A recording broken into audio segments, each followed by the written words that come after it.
تانية النهاردة في صباح الرياضة وفقرة خاصة جدا عن الساحرة المستديرة كرة القدم. بالتأكيد الحدث الأهم والأبرز، كل العالم بيتابع النسخة الأولى من كأس العالم للأندية، بتوصل للمراحل الحاسمة. النهاردة هينطلق دور ال16 و16 نادي أو فريق على مستوى العالم بيتنافسوا بقى عشان دور الثمانية والمربع الذهبي ومن يحمل الكأس ومن يفوز. طبعا تابعنا منافسات قوية جدا في المجموعات الثمانية ودراما كرة القدم بكل المقاييس. كلنا كنا بنتابع بالتأكيد النادي الأهلي في المجموعة الأولى، كل التفاصيل. الهلال السعودي كمان طبعا بيعمل مفاجأة كبيرة وبيصل لدور ال16.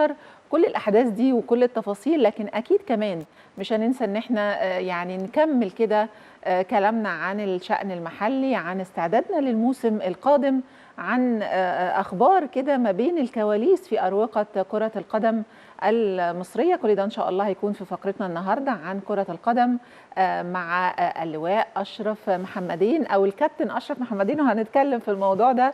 لاعب الأهلي السابق وكمان المدير الفني السابق لفريق كرة القدم باتحاد الشرطة، وحاجات كتير كده هنتكلم عنها. كابتن أشرف أهلا بيك. أهلا بيك كابتن ولا اللواء عشان الموضوع ده؟ كابتن، ما دام في الرياضة خلينا كابتن. أهلا بحضرتك، منورنا ومشرفنا، والأحداث كتيرة جدا ويعني عشنا تفاصيل أعتقد هي ممتعة بكل المقاييس بكأس العالم للأندية ومشاركة النادي الأهلي برغم الخروج طبعا.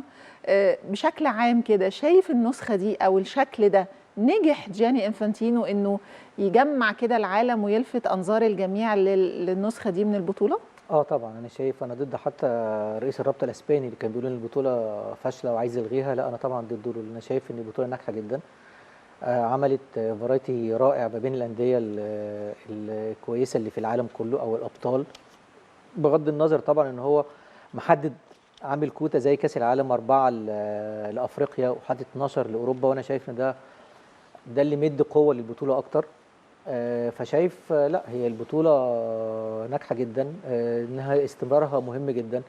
المستويات اللي بتقدمها الفرق برغم ان احنا لسه في دوري المجموعات، لا البطولة ممتعة، فيها اهداف غزيرة، فيها اساليب لعب كتيرة متطورة، فيها حتى في التكنيك يعني الكاميرا اللي بتتحط عند الحكم، يعني في حاجات كتير متطوره. انا شايف انها هتفيد الكوره في المستقبل. يعني الحاجات اللي تم استحداثها في البطوله دي شايف حضرتك انها تكمل، خاصه في التحكيم، انه الحكم يقف بقى ويعلن انا شايف ان هي حيثيات قراره حيثيات قراره ويشرحوا للناس، والكاميرا اللي موجوده مع سهلت ولا عملت جدل اكتر؟ سهلت ولطفت، يعني بقت عارفه انت محتاجه كل فتره تعملي حاجه جديده في الكوره، تعملي تطور حتى في الخطط، مش شرط بس في التكنيك، في الشكل، لا في فرايتي. وبعدين في حاله حلوه قوي ان انت تجيبي 32 نادي من على مستوى العالم، منهم 12 فرقه في اوروبا واربعه في افريقيا وسته في امريكا الجنوبيه، وفرق قويه وتتنافس على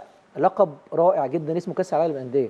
لا يعني طموح جديد وشغف جديد تعيشه الانديه، يعني هي الانتر كونتيننتال اللي هي لسه كنت بقول في فقره الاخبار هي مستمره، اللي هي بطوله القارات هيشارك فيها طبعا. متهيألي لسه تحت يعني خلاص خدوا قرار انها تستمر فعلا. مستمره، وبعتوا جواب لبيراميدز انه هينطلق او هتنطلق مشاركته ان شاء الله في تقريبا 14 سبتمبر مع اوكلاند سيتي، نفس مشوار النادي الاهلي، وبعد كده يروح يلتقي مع اهلي جده. بالظبط. اما بقى كاس العالم للانديه دي كل 4 سنين، انا شايف ان هي لازم في حسابات بقى مختلفه يتحافظ عليها، وتبقى برضو كل مره زي كاس العالم اللي هو للمنتخبات يبقى فيها من حق الحاجات الجديده تتحط، المقترحات الجديده انها تتحط.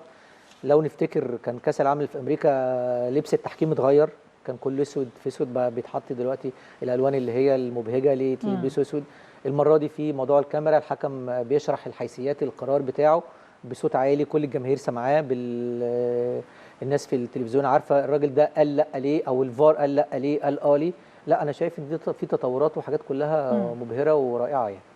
تمام. هنتكلم طبعا عن كل التفاصيل واللاعبين اللي لفتوا نظر حضرتك والفرق اللي اتأهلت لدور ال16 ونتوقع ايه، لكن بالتأكيد النادي الأهلي لازم ياخد يعني جزء مهم في حوارنا، لأنه أكيد حضرتك تابعت ال3 مباريات، تابعت الفرص بقى الضايعه والاحداث اللي حصلت، وان احنا دلوقتي لما بنقول بالميراس والانتر ميامي لا كان نفسنا النادي الاهلي هو اللي يكون موجود في دور ال 16، هل كان يستحق؟ هل كان بالامكان افضل مما كان؟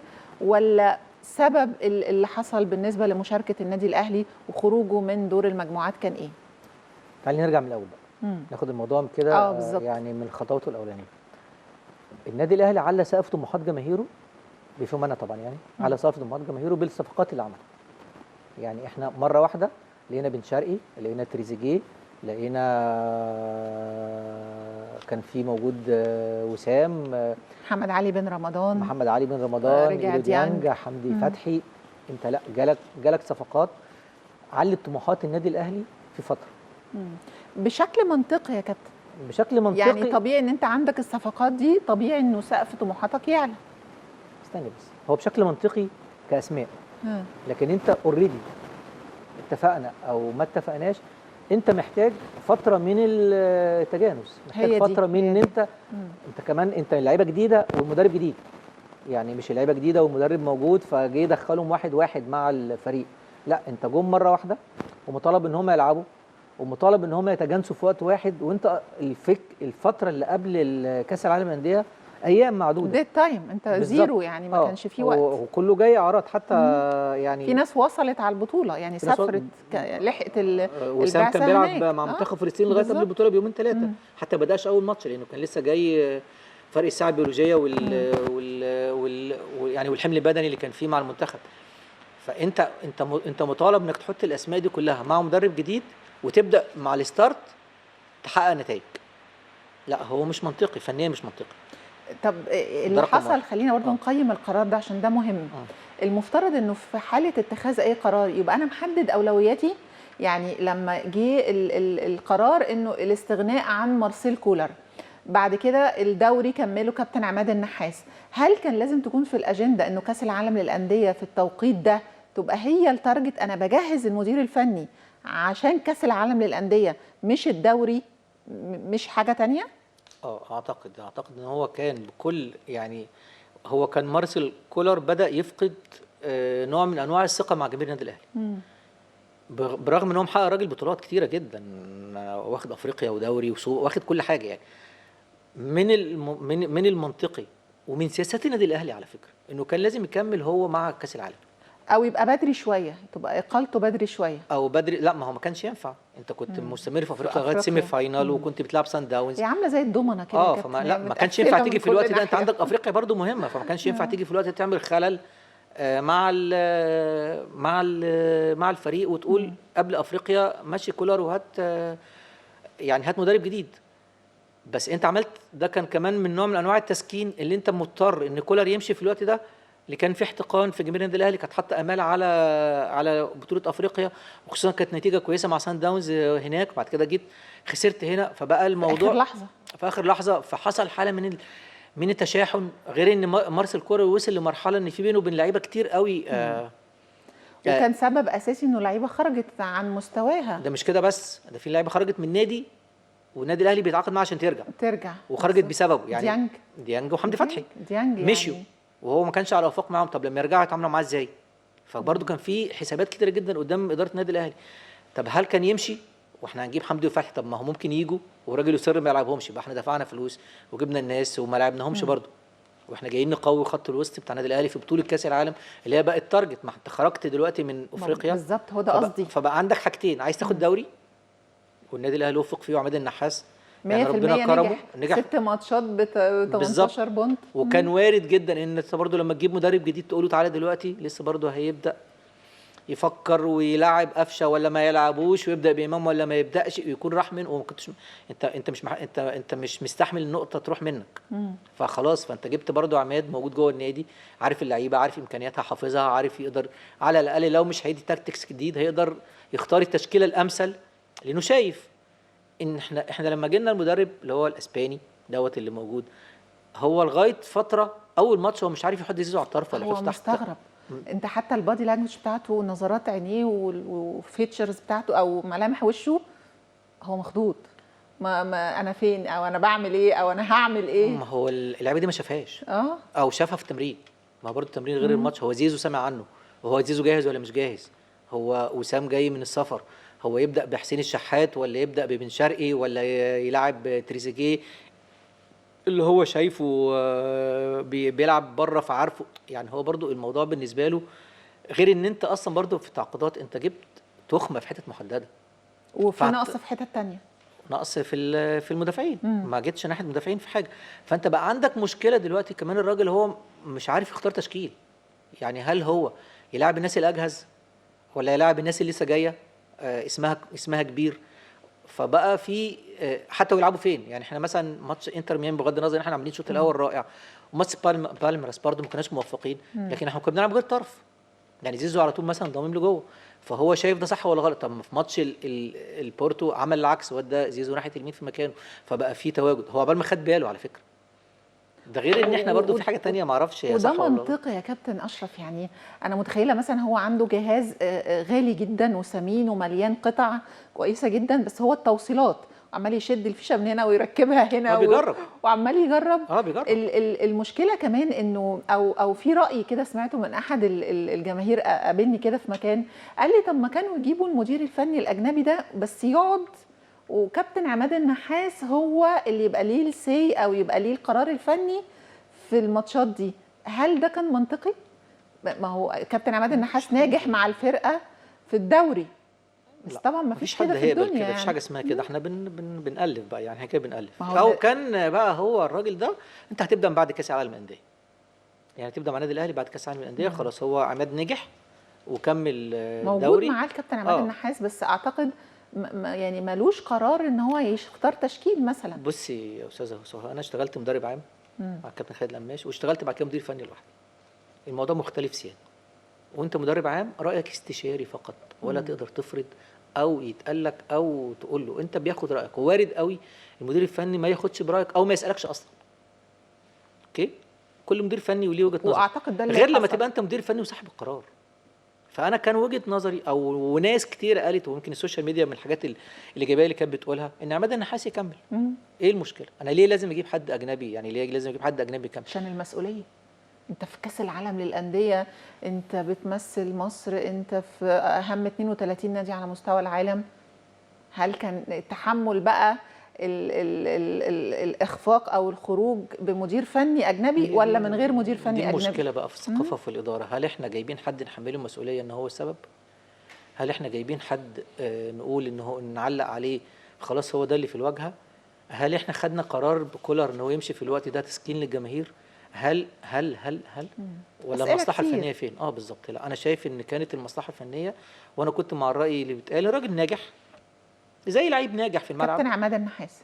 يعني لعيب ناجح خلاص. هو كمان غير ان هو ناجح، هو حط ايده على التشكيله ويلعب بقى. وبعدين مش شرط ان نفرض عليه حد. يعني لو التشكيله دي بتكسب على فكره، سي مثلا، مش هقول، انا مش عايز اتكلم في كلام فني، سي انا بكسب مثلا بطاهر وشحات، خلاص اوكي. احنا هنتكلم في كلام فني طبعا، ما يلعب. لازم هنقيم العناصر كلها وتقول لي رايك فنيا. ما انا في الثلاث ماتشات، هل وجود تريزيجيه، هل وجود بن شرقي في الفرقه كاساسي في الوقت ده هيفيدني ولا هيضرني؟ ولا هو الموضوع ان انا تعاقدت مع ناس فلازم يلعبوا اسماء بالظبط؟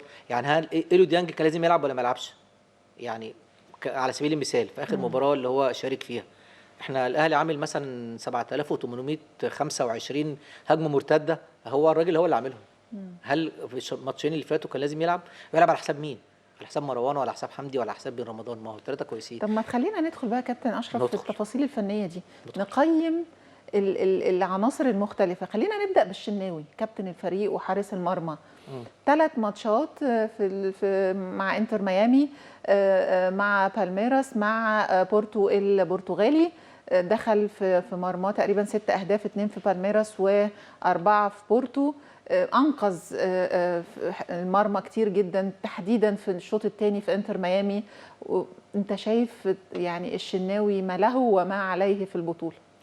الشناوي هياخد مني وقت كتير في الكلام، اتفضل. واتمنى ان هو ما يزعلش مني. يعني هو الشناوي عنده رصيد عالي جدا جدا جدا عند جمهور النادي الاهلي. وانا بقول ان كلمه شناوي لما كان بيتقال الشناوي في حته تانية، لا هو يستحقها وهو لا يقل. يمكن هو وعصام الحضري يمكن اكتر 2 حققوا نتائج وحققوا بطولات وليهم رصيد عالي جدا عند جمهور النادي الاهلي، وهو فعلا اسطوره من اساطير النادي الاهلي في تاريخ حراسه المرمى. اكيد. يتفوق حتى في الارقام على الناس الكبيره، يعني اساتذتنا الكبار كابتن ثابت واكرام وشيبير. هو فعلا كارقام وكاداء هو فعلا في حته تانية بامانه الله، نظرا لعدد كمان البطولات اللي عدد بيشارك فيها البطولات اللي الاهلي موجودة. طبعا. غير ان هو شخصيه، مم. غير ان هو ليه شخصيه جوه الملعب وبره الملعب، وهو فعلا قائد. كل الامور دي تتحسب له ويتفوق فيها حتى على ناس كتيره، ان هو فعلا ليدر جوه او بره، وبيقدر يلم مشاكل كتيره جدا موجوده جوه الفرقه. اللي زعل واللي اتقمص واللي ما لعبش هو عنده ليه دور مهم ليه دور طبعا. جدا كبير. لكن لو هنتكلم على الشناوي في الفتره الاخيره قبل البطوله وتحديدا في البطوله، لو هنتكلم فنيا، لا هو يعني زي ما حضرتك قلت انتر ميامي شايل حاجات كتيره جدا، لو دخلت مش هتحاسب عليها. يعني هو عمل الاوفر، وده مش جديد على الشناوي على فكره. يعني هو الاسم اللي عمله الشناوي انه كان بيصد او بيشيل حاجات لو دخلت مش هتلام عليها، يعني كانت حاجات عاليه جدا. عشان كده بقى في المكان عشان دي. كده بقى الشناوي ده اللي اداه في انتر، وعشان كده ناس ما استغربتش منه. قالت ان هو كان رائع. عشان كده ميسي في اي انترفيو بيقول الشناوي، بيقول الشناوي، بيقول الاهلي، وراح سلم عليه بعد المباراه. بالظبط. فده ما بنتكلمش على اللاعب عادي، بنتكلم على ميسي. والشناوي مش عادي برضه. بالظبط. فاحنا بنتكلم على برضه اسطوره موجود. لا هو بالميراس اقل شويه، في بورتو اقل كمان. انا اخشى على الشناوي بجد والله من محبتي ليه، ومن ان هو رصيده يقل عند جمهور النادي الاهلي في الفتره اللي جايه. يتحمل في بورتو الاهداف، يتحمل بعض الاهداف، لان هو عودنا انه يشيل الكلام ده. يعني مثلا الكره البريسنج اللي اتحطت، اللي هو زي اللي هي شبه بتاعه بن رمضان. لو هنشوف الحارس بتاع ده تيبيكال يا كابتن. بالظبط. بس هنشوف الحارس بتاع بورتو. الحارس بتاع بورتو راح عمل تراي، خد الخطوه وراح عمل تراي مع الكوره، بغض النظر انها بعيده فما جابهاش. الشناوي ما عملش دي حتى، يعني الشناوي حتى ما عملش تراي ده، هو خد خطوتين على رجله وبص للكوره، يعني حتى التراي ده ما حاولش عليه. نفس الكوره برضه اللي متشاطه من بره ال 18، اعتقد ان دول الشناوي هو نفسه عودنا انه يجيب اصعب منها. فلما انت يا شناوي ما تعملش ده، لا احنا نلومك على الحته دي عندك، لان انت مدينا الثقه دي فيك. فده انت اللي عشمتنا فيك اكتر من كده. زي ما قلت لك النادي الاهلي عشمنا فيه في كاس العالم بالاحلام والطموحات، بالصفقات اللي عملها، وبتاريخ النادي الاهلي انه يقدر، انه كان قبل كده ثالث في النسخه اللي فاتت. ده عايز بس اول حاجه بخصوص السن، عشان برضه ما حدش يقول لي الشناوي سنه. لسه طبعا الشناوي 88 ديسمبر 88. انا اعتقد في ديسمبر اللي جاي هيبقى 37 سنه. انا معايا موقف مع عصام الحضري، وانا مدرب عام مع كابتن خالد لماش في اتحاد الشرطه، احنا بنلعب في الدوري الممتاز. كان عصام بيلعب في السودان ساعتها، اعتقد مريخ السوداني، وكنا بدايه فتره الاعداد. كان اربعينات اعتقد في الوقت ده، كان 39 وداخل على 40. الحضري اعتزل تقريبا 42 43 بعد ولعب حتى بعد كده كمان. يعني احنا كنا ساعتها 2012 عنده رقم قياسي في 2012 2013. وكنا بنعمل بدايه فتره الاعداد في بدايه شهر 7 زي اليومين دول كده، وكان نزل على المواقع وعلى التلفزيون تشكيل الجهاز اتحاد الشرطه كابتن خالد القماش. وبالمناسبه كابتن خالد القماش من احسن الناس اتعاملت معاه في حياتي على المستوى الشخصي والتدريب يعني. واشرف محمدين مدرب عام وبقيه الجهاز. جالي عصام، انا كانت علاقتي بعصام يعني من ايام النادي الاهلي كويسه يعني. فعصام جالنا يوميها، كان عندنا تمرين الساعه 4، جه قبلها بشويه وقال لي يعني كابتن اشرف انا عايز اتمرن معاك واعمل فتره اعداد. السودان اجازه، وكان هو عنده كسر في مناخيره كده وبدا يخف يعني. والسودان اجازه الفتره دي ما بنعملش، فعايز اعمل معاكم فتره الاعداد لحد ما ارجع يعني. فقلت له والله تمام، وهستاذنك من كابتن خالد. وكلمت كابتن خالد والراجل رحب على ساعه وقال لي عصام تاريخه ينور ويعمل معانا فتره اعداد. طب يا عصام هتمرن النهارده؟ لا هنبدا من بكره بقى. طب خلاص اوكي، احنا كان عندنا تمرين الساعه 4، وثاني يوم هنتمرن بقى تمرينتين الساعه 9 الصبح، وتمرين تاني الساعه 4. عصام اول واحد موجود في النادي، التزم 39 سنه، وده عصام الحضري اللي عمل تاريخ في المنتخب وتاريخ في على فكره يا كابتن، نجاح اي انسان في الدنيا تعرفه من التزامه بمواعيده والتزامه في حياته. ملتزم بشكل بشع. لا وبعدين في حاجه تانية، هو مش لعيب عندي، مش يعني لو ما جاش مش هقول له حاجه. هو ملتزم مع نفسه. ملتزم بالظبط. هو قاسي على نفسه، هو هي دي شخصيته. قاسي على نفسه شخصيا. فاحنا التمرين الساعه 9 والتجمع الساعه 8. عصام قبل 8 موجود، عصام من 7:30 8 ل 3 موجود. ده رقم واحد. عصام بيتمرن في الملعب والله عنده 20 سنه. ده احنا عصام قرب على 40 يعني. احنا كان في 2012 2013 عصام قرب على 40، بيتمرن عنده 20 سنه. احنا بدايه فتره اعداد، عصام بيتمرن بقلبه وبحماسه وبينزل وبيطلع وحواجز وحباء. احنا خلصنا تمرين الساعه 9، نزلنا الساعه 4 نفس الكلام. انا خلصت التمرينتين، انا مدرب واقف في الملعب تعبان، انا تعبت يعني. هو عصام لقيت روحت بالليل، انا بقى عايز انام بدري، عندنا تمرين تاني بكره الساعه 9 الصبح والتجمع الساعه 8 واحنا الجهاز بنروح 7:30 فعايز ابقى بدري. فلقيت جالي تليفون من، احنا في اتحاد الشرطه يعني، فجالي تليفون من مجند، وانا الضابط اللي في الجهاز يعني، الباقي كله كابتن خالد مدني وتوفيق صار. فكلمني قال لي بيستاذني يعني، بيقول لي عصام، كابتن عصام جه وعايز يدخل الجيم. انت ايه يا عم انت انت بتهزر ولا ايه؟ فكلمته قلت له عصام مين فيهم؟ عصام وكان عندنا على فكره حارس مرمى اسمه عصام يعني. فبرضه قال لي كابتن عصام. قلت له عصام مين؟ عصام الحضري هو جنبك؟ قال لي فقلت له طب هات اكلمه. فكلمته، ايه يا عصام؟ قال لي والله يا كابتن اشرف جاي اتمرن فقلت له عصام مش كتير عليك يعني، احنا عايز اقول له انت يعني سنك ما يجيبش ده. 3 تمارين ده مش كتير عليك؟ ما شاء الله ربنا مش حمل يعني زايد عليك. قال لي لا انا بعرف اتصرف وبدخل بعمل تلج بعدها، انا ما بين التمرينه والتمرينه تلج على طول بقى، وبعمل الريفريشنج بتاعي. حلو جدا، ده درس على فكره يا جماعه. شو هو ده سر النجاح؟ مش كده بس بقى، انا قلت عصام مش جاي بكره يعني. عصام اول واحد في التمرين، عصام بكره تمرين عندي 9 الصبح. عصام بقى انا دخلت نمت وهو دخل اتمرن، فروح على 11 وشويه، فاحنا عندنا تمرين. انا 7:30 في هناك، رايح 7:30 ما فيش لسه، بدخل لقيت عصام جاي ورايا يعني ميعاده 8. قلت له في ايه؟ قال لي ده بص بقى، هو عصام ساكن في زايد وعنده شقه في مدينه نصر، خد هدومه من زايد وساب بيته وجه قعد في مدينه نصر علشان يبقى قريب من التمرين من العباسيه. ده درس للالتزام. ودايما انا بقول الحياه اختيارات، انت بتعمل مقدمات فبتلاقي نتائج، يعني مفيش حاجه بتيجي صدفه. بالظبط. مفيش حاجه بتيجي صدفه. انا مش بقول والله للشناوي كده، انا بقول للشناوي انت لاي حد على فكره. بالظبط. فاعتقد المرحله الجايه ما تخسرش رصيدك عند النادي الاهلي وجمهور النادي الاهلي بيحبك في العالم. مكانه كبيره. عايزين نكمل يا كابتن لانه الوقت بيعدي، وانا عايزه اتكلم عن كل اللعيبه، خلينا نبدا بالمجيدين، باللي انت شايفهم كانوا اضافه كبيره جدا، ادوا اللي عليهم، لانه اكيد في يعني نوعين من اللعيبه الجمهور قيمهم، لعيبه ادت اللي عليها ولعيبه كانت عند حسن الظن ولعيبه لا في ملاحظات فنيه عليها. انا عايز بس اقول نقطه مهمه عشان برضو في النقطه دي، احنا طبعا من اكتر الناس اللي انا شايف ان هي ادت مروان، خصوصا المباراه اللي كان فيها مع انتر، وكل المباراتين ما كانش موجود في المباراه الثالثه، المباراتين ثابت. اعتقد ايلو ديانج ادى بشكل رائع، حمدي فتحي ادى بشكل رائع، بن رمضان ادى بشكل رائع. اعتقد كانت المشكله عندنا مش في مكسب كبير بن رمضان، ما كانتش المشكله عندنا في الاثنين اللي ورا، يعني المشكله عندنا في الاربعه اللي ورا، بما فيهم محمد هاني برضو. انا شايف ان محمد هاني محتاج برضو يعيد النظر لنفسه قوي قوي قوي. محمد هاني من وانا اضم صوتي لصوت كابتن حسام اللي كان بيقول ان محمد هاني من الباك رايت النموذج على مستوى تاريخ بيقال انه بينفذ تعليمات المدرب، الجمهور مش شايف ده. هو نموذج، هو هاني يعني باك رايت هو متربي في النادي الاهلي باك رايت، فحافظ واجبات مركزه قوي، وحافظ المهام اللي بيكلفها قوي، وعارف تعليمات المدير الفني قوي وبينفذها، وعنده وعي تكتيكي عالي جدا. لكن هو برضو محتاج يعيد النظر مع نفسه في درجات التركيز، في النواحي البدنيه، في الشق الهجومي اللي كان بيقل قوي اللي كان بيأديه، محتاج يعيد برضو، لان برضو هاني هيبقى عامل زي الشناوي، برضو ارصيده هيقل عند جمهور النادي الفتره اللي جايه، خصوصا ان هو في فتره من الفترات كان بيلام ان اغلب الحاجات اللي فيها كفرنج هو ما بيعملهاش. منها برضو الهدف بتاع بالميراس الثاني اللي هو كان في سبرنت بينه وبين المهاجم في المرتده، وكان هو يعني لو كان واقف صح او عامل الكفرنج بدري قوي ما كانش دخلوا في المنافسه دي، كان هيبقى واقف بوشه. فهو عنده المشكله دي من زمان وما بيعالجهاش، ما اعرفش ليه، مع ان هو لعيب كبير.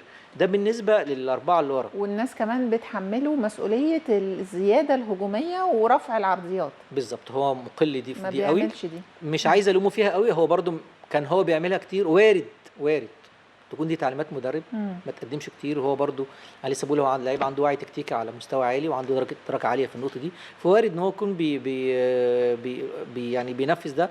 بس هو في ماتش بورتو لما راح وعمل واحده لوسام عملها صح جدا. بالظبط. صالح الجماهير بقى صالح الجماهير، لا بس هو برضو محتاج الفتره اللي جايه يراجع نفسه، هل هو عنده تقصير في الجراحه؟ الشحات وقفشه يعني ناس مختلفه عليهم بشكل كبير جدا. انا بحاول انقل لحضرتك السوشيال ميديا بيقولوا ايه؟ حسين الشحات تحديدا، طبعا الفرصه اللي كانت في نهايه ماتش كان انتر ميامي، اخر دقيقه دي كانت اللي ممكن هو حسين الشحات قبلها في ماتش عامل فاركو، اصعب منها. ماتش فاركو عامل انكار ذات غير طبيعي مع امام عاشور. مم. وبالعكس ده احنا بنتكلم فرقه كسبانه 5، يعني لو ضاعت محدش هيلومك، وعامل انكار ذات عشان امام عاشور ياخد هداف الدوري، وبدل ما تحطها رجعتها له بكعبك علشان ده. هو نفس حسين الشحات اللي جه في ماتش انتر ميامي في اخر دقيقه والماتش متعادل وتكسب الفرقه، وبدل ما يعمل باس من اول نص الملعب خد خطوه وخد الثانيه وخد الثالثه لغايه ما وصل جوه ال 18، وبرده جوه كان يقدر يعمل فيها وما فيهاش انكار ذات. ده بالعكس، ده هو انت مجبر انك تلعبها طبعا كل ما نتكلم عن الموضوع ده لازم على طول افتكر بس عندي نقطه هنا. الجميل كابتن اشرف محمود، طبعا لو بيتابعنا بنصبح عليه، كان بيعلق في الراديو، شفت له مقطع كده نموذج يعني عبر عننا كلنا. يا حسين يا حسين.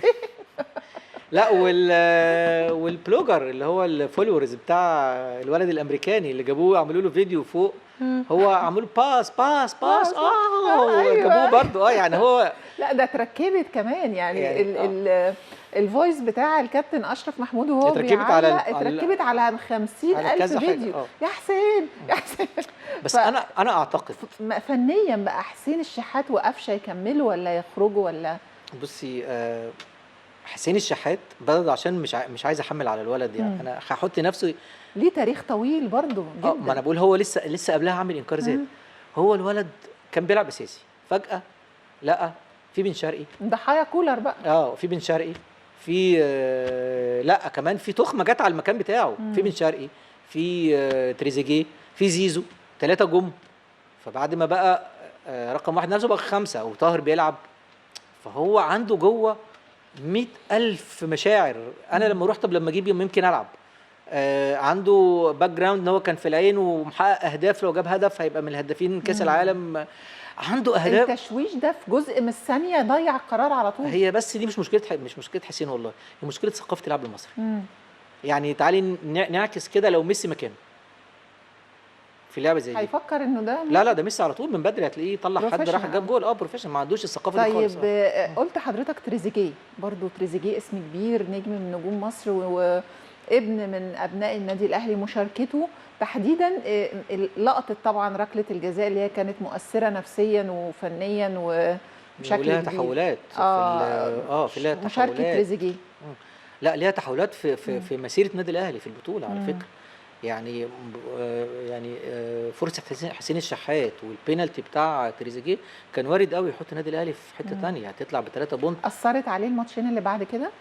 لا هو المفروض ان هو لعيب بروفيشنال، لعيب محترف، لاعب حاسه ان هو مش في المود. ده لاعب في اكبر دوري في العالم، في الدوري الانجليزي، وعنده امكانيات كبيره. الفكره دي بس هو برضو جاي محمل ان هو عايز يعمل كل حاجه. بس انا مش شايف ودي ظهرت في اللقطه بتاعت ضربه الجزاء. هو شايل المسؤوليه، وانا اللي جاي وجايبني وبطوله كاس العالم. انا مش عارف، مش قادر احطها معرفه تريزيجيه ان هو تربيه النادي الاهلي، مش قادر احطها في حته الانانيه على قد ما احطها في موضوع المسؤوليه. يعني مش الانانيه، مسؤوليه. حسين ممكن يكون عنده حته اثبات ذات، انا موجود. انا لسه موجود، انا اللي كنت بكسب النادي الاهلي، انا اللي كنت لاعب قبل كده في كاس العالم مع العين. عنده حته اثبت ذاتي واثبت للناس ان انا لسه موجود. تريزيجيه مش عنده ده.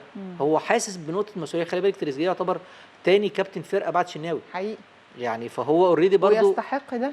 لا بالاقدميه، ما انا عارفه، هو موجود، بس هو تربيه النادي الاهلي بالظبط. انا اقصد اقول ان هو مؤهل لده، طبيعي يبقى الكابتن القادم. هو طبعا مؤهل بادميته، وجاي عقده 5 سنين، هيكمل، جاي مكمل، وهو هيقعد يدي النادي الاهلي بعد كده خلاص، وناوي يعتزل هنا. فهو شايف متربي في النادي الاهلي، فمسؤوليه النادي الاهلي الحمل على كتافه، وانا راجع لبيتي اللي اتربيت فيه، عايز اديله كل حاجه. التحليل ده عايز اديله كل حاجه، عايز ابقى انا يعني مش ما عندوش ثقه في وسام او زيزو. الناس كانت قاسيه عليه قوي ان هو دي انانيه. هي قاسيه مش في ناحيه، انا لو هقاس عليه مش هقاس عليه انانيه، ولا احطه في مسؤوليه في حته المسؤوليه، احطه في حته الثقافه.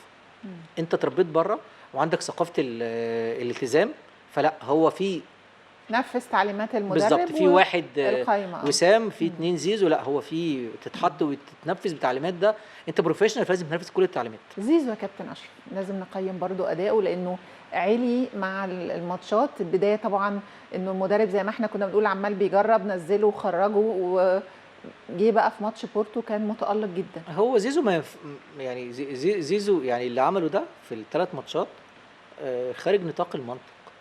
يعني هو مستواه عالي قوي على قله تدريبه. يعني احنا ما يعني احنا في علم التدريب، انت مهما كنت تمرن لوحدك، مهما كنت بتروح تشتغل بدني وتجري وتنزل جيم انت برضو لا، انت لازم تبقى رجلك في الملعب. زيزو بقاله دي ما بيلعبش فتره طويله. فلياقه المباريات اللي احنا بنقولها ناس بتقولها كده على السوشيال ميديا مش عارف يعني ايه. لا، لياقه المباريات دي مهمه. لياقه المباريات مش ان انت يبقى عندك لياقه بدنيه ونفس، لا، لياقه البدنيه احساسك بالملعب. بالزبط. احساسك بزمايلك. انت بتلعب مع لعيبه اوريدي منهم لعيبه معاك في المنتخب، بس انت بتتكلم مع نادي تاني اسمه النادي الاهلي. انت داخل جواه في بطوله كبيره، فالطبيعي في دوله ثانيه، في قاره ثانيه، في وانت اجواء بالك قد ايه بتتمرنش؟ انت تقريبا بالك شهرين ما بتلعبش كوره، بتتمرن بدني بس. يعني ما نزلتش حتى تمرين مع حد، ما رحتش مثلا اتمرنت حتى مع بتوع الناشئين في الشمس ولا الناشئين في اليوبليس ولا كان بيتمرن يقال ان هو برايفت لوحده. بالظبط. ما هو برايفت ده ما يعملش لعيب كوره، يعمل لعيب العاب قوه بدنيه. انا بتكلم على اللعب الجماعي، لعبك في الملعب ولعب الكوره. انت بتتمرن كان هايل بكل المقاييس. لا، هو معدي الحدود. يعني بكل المنطق، المستوى اللي عمله ده يفوق كل التحليلات او الحاجات التدريبيه اللي احنا درسناها. وسام ابو علي لانه ختم ال3 مباريات بهاتريك، هو من ضمن الهدافين حتى الان. شايفه ازاي؟ لانه طلعت بقى اشاعات انه طالع عنده عروض خارجيه. مش اشاعات، هو الراجل وكيل اعمال لما سالوه قال هو في عروض، بس مش هقول هي يعني اوريدي في عروض. بعدين ما ينفعش حد بالمستوى ده ما يجيلوش عروض. يعني هو بالمستوى اللي وسام بيأديه في النادي الاهلي من ايام الدوري، من الموسم اللي قبل اللي فات لما كان انا اعتقد ان كان في الموسم اللي قبل اللي فات لما كان الاهلي قبل ما يتصاب الاصابه اللي بعدته قبل ما شويه، يتصاب شويه، وكان في الموسم اللي الاهلي كان بيلعب في افريقيا وتاجل له 10 ماتشات، والاهلي رجع كسب ال 10 ماتشات. وسام اللي جاب ال 10 ماتشات كلهم. وبعد كده اتصاب، بعد كده رجع تاني. وعجبني قوي بعيد عن الكوره وفنياته، عجبني قوي لما قال انا ما اقدرش اسيب منتخب فلسطين في الوقت دوت. دي احتمال بالنسبه لي خيانه امانه، لان طبعا انا احتفاله بالاهداف كان يعني رساله يعني للعالم كله الحقيقه. هو الراجل متربي بره يعني في بلجيكا، كان هو بس وسهل جدا كان ياخد الجنسيه مختلفه. لا، هو الفدائي، هو الجمهور سماه الفدائي. هو انا شايف ان هو يستحق المكانه دي. ما هو بص برضه يا استاذ، هو لعيب الكوره مش مهاره بس. بالظبط، لعيب الكوره شخصيه رصيد. هو بيبني وشخصيه رصيد. انت شخصيتك ايه؟ هل انت يعني كم الضغوط اللي اتعرض ليها زيزو اللي هو شخصيته مش متوازنه، ما عندوش هنا بقى المنتاليتي زي ما كان محمد صلاح بيقول، عنده الثقافه. ما هو محمد صلاح يعني مش احرف لعيب في العالم على فكره، لكن عنده ثقافه غير عاديه. صنع نفسه واشتغل على نفسه. كابتن اشرف، لان الوقت خلاص بيمر بسرعه، اللي قاعد معاك حلو والله. ودور ال16 هيبدا. انا هاخد سريعا جدا توقعات حضرتك. طبعا بالميراس، واحنا كنا بنقول يعني الاهلي كان ممكن. بوتافوج ومن يتفوق؟ لا، بالميراس. بنفيكا وتشيلسي؟ تشيلسي. باريس سان جيرمان والانتر ميامي برضو.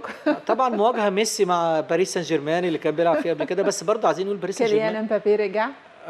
لا، كيليان امبابي راح في ريال مدريد بالظبط حاليا. لكن اعتقد ان عثمان ديمبلي يعني سادد كويس. الحاجه الثانيه واخدين دوري ابطال اوروبا. نجم باريس سان جيرمان الحقيقي لويس انريكي حقيقي. تمام. هو فلامينجو بايرن ميونخ؟ باير. انتر ميلان وفلومانينسي؟ انتر. مانشستر سيتي والهلال؟ قلوبنا كلها مانشستر سيتي هياخد، طبعا. ما طبعا قلوبنا كلها مع الهلال، بس مانشستر سيتي هياخد البطوله في الغالب يعني. الماتش بقى القوي جدا، وهنا بقى رجع كيليان امبابي، كان عنده ازمه كده صحيه ورجع، لكن ألابا خرج. ريال مدريد ويوفنتوس خد 5-2 من مانشستر سيتي في المباراه الاخيره في المجموعه. هم كانوا صاعدين، بس يعني كانت بس اليوفنتوس برضه، واعتقد المباراه تبقى صعبه، خصوصا كمان ريال مش في حالته يعني. عشان برضه خلينا متفقين، ريال مش في حالته. تشافي الونسو لسه جاي جديد برضه، نفس الازمه اللي مع النادي الاهلي. هو ابن الريال والكلام ده كله، بس برضه تشافي الونسو لسه بيحط ايده على بروسيا يعني. ومونتيري؟ لا، بروسيا. مين يوصل للمباراه النهائيه وياخد الكاس، ومين ياخد الكاس؟ انا برشح باريس والسيتي.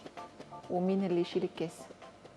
ولا هتبقى مباراه هتبقى المباراه 50-50، بس اعتقد ان دوافع السيتي اكبر. دوافع ان بس شاء الله مش أكتر. السيتي، ونشوف مرموش كده بيحتفل. يا اتمنى عشان مرموش والله. بالظبط. كابتن اشرف محمدين، نورتني وشرفتني وسعدت جدا بالحوار مع حضرتك، ودايما بقى نتكلم. لسه ان شاء الله الدوري بقى هيبدا والموسم الجديد، وهنشوف السوبر المصري هيتلعب فين بعد اعتذار الامارات، وقصص كتير جدا ان شاء الله في الكره المصريه، ودايما منورنا ومشرفنا. شكرا. شكرا. مشاهدينا لسه صباح رياضة مستمر مع حضراتكم، انتظرونا.